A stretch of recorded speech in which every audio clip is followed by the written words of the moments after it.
This is El Malpais National Monument. This is a place where the surrounding area is covered by an ancient lava flow of jagged black rocks known as El Malpais, or the Badlands. Surrounding the El Malpais National Monument is dense Native American culture.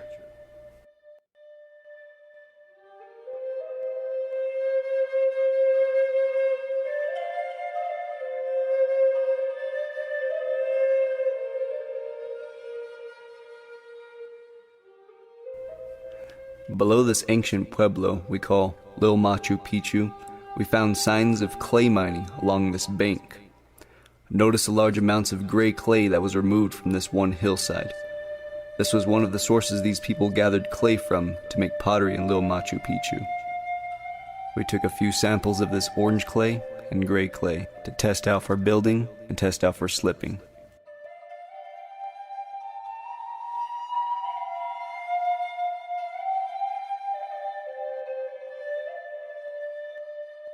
The clay sources here are pure. They stand up well, very plastic, and you could tell why the people use them greatly for making pottery. There's almost no flint chips. There's almost no projectile points. It's almost only pottery.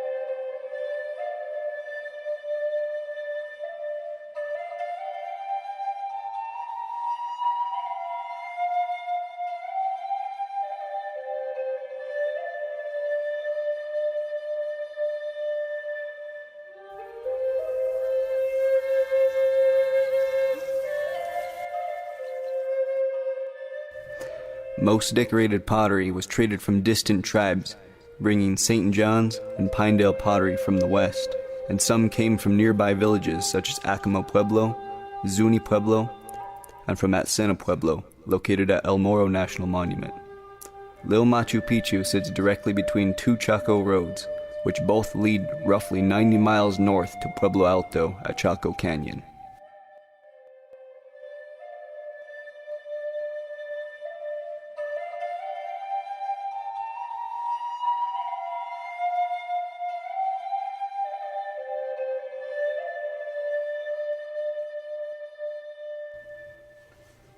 Tree ring and dating of ceramics of nearby Dittert site, 5 miles southwest of Lil Machu Picchu, shows that people that lived in this area were from the Pueblo III period in AD 1225 to 1300.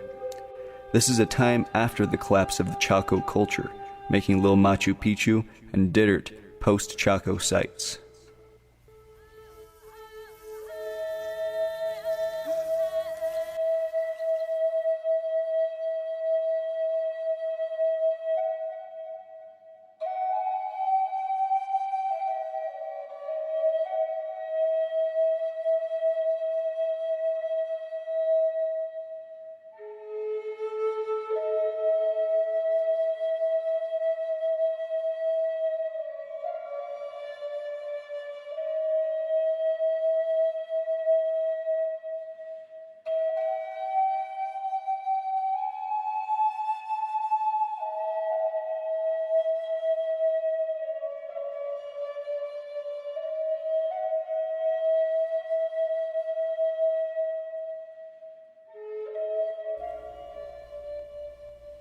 Everything that we saw today is another piece of a story, another word to tell us. If we just know how to read them, listen to them, and do what they say.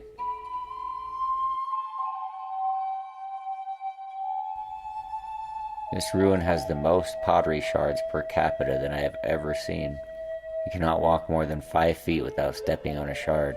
You have to be very, very careful where you step. Clay sources are rich, and the artifacts are too. I don't know what this artifact was, but it definitely had a divot in it, and it broke in half, most likely during use.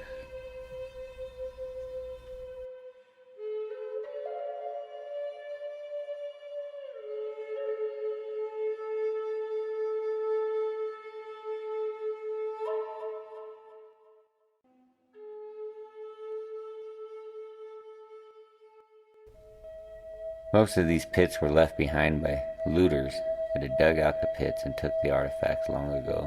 Many of the smaller, less significant artifacts are left strewn about. Some of us, who just appreciate the story of the location, enjoy looking at the artifacts and putting them back for the next person to look through the pages of time left behind by our ancient ancestors.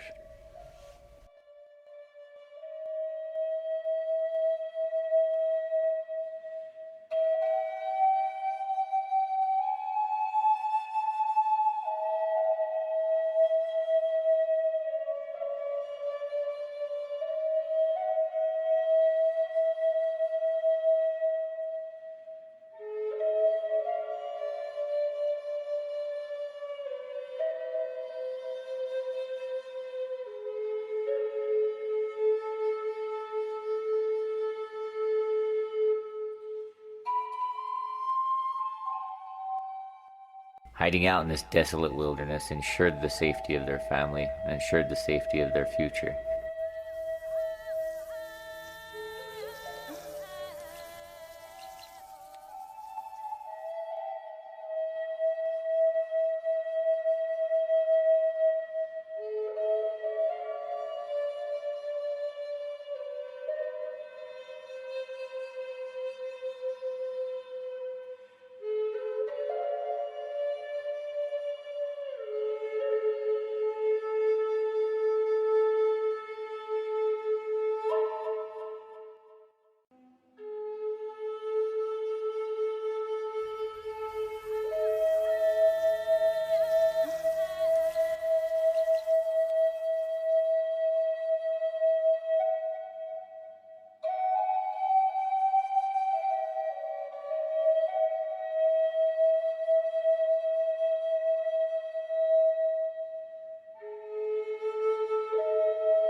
This right here is a water cistern.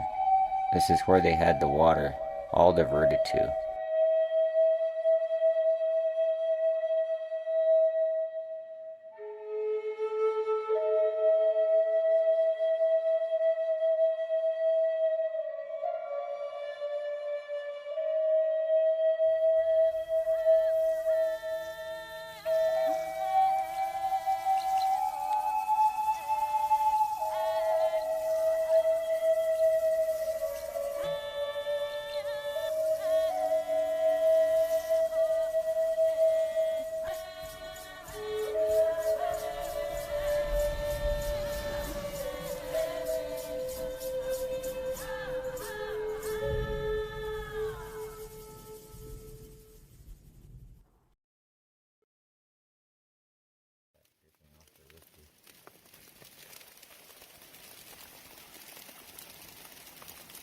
We had no idea it was going to be raining today, but I just wanted to come take pictures of our pottery.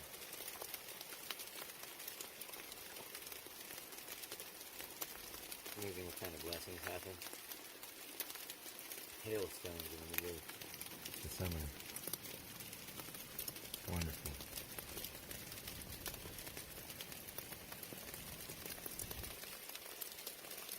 I bet all the animals are so happy.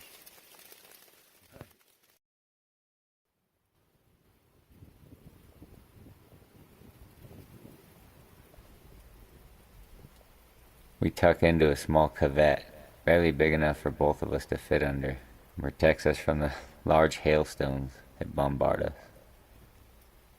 The storm goes on for hours. We just stay hunkered down under a rock, hoping for a photo shoot. We can't possibly share the beauty of this picture.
This long wall marks the edges of this hilltop community.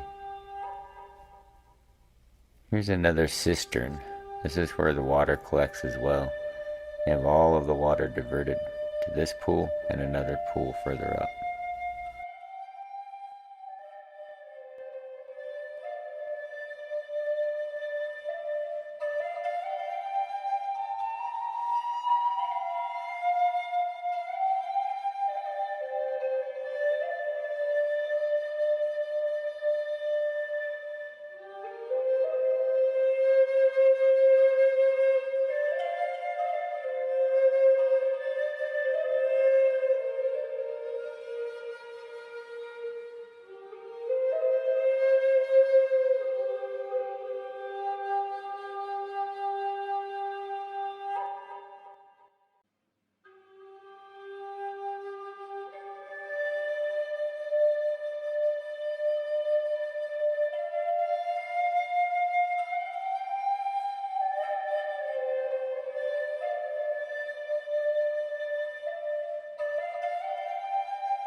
Heading back down the mesa, we go through cracks and crevices.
This is Indian rice grass. Its seeds were ground and added to flours to make breads.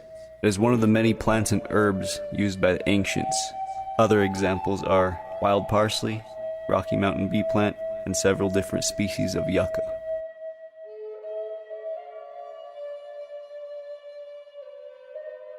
The stretch of highway borders the edge of the Almalpais, the Badlands. This rough lava rock formed perfect holes, craters, crevasses, and many getaways and hideouts. The Native American people hid out there. Small establishments were sometimes set up around these lava caves due to the ice content. They would keep ice all year round, and the Native Americans could chip it out, melt it, and drink it all year round. This led to ice mining. The ice mining led all the way up into the 1930s in this area.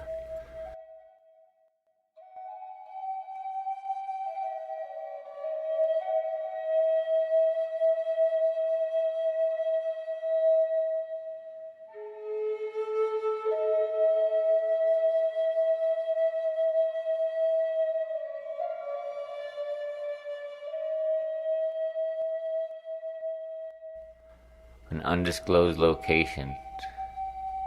I could tell you that this is somewhere in El Malpais National Monument. If you're familiar with the place, then you're familiar with the area.